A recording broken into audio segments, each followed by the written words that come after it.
Good evening. Today I would like to explain the corporate training on generative AI.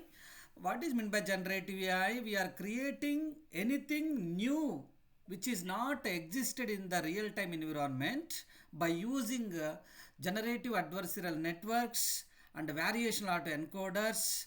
In the case of audio, video, text, graphics, animation, we are creating innovative applications, especially defaking applications, in health related applications, in face recognition applications.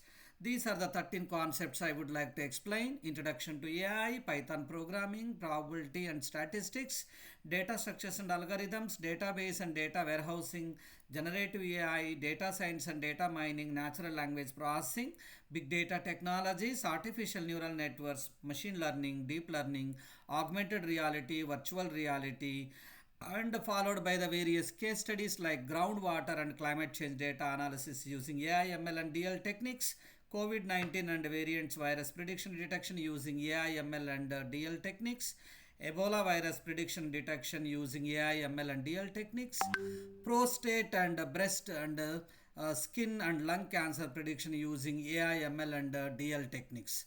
This is the corporate training of generative AI applications by using GANs and VANs techniques. This is about generative AI.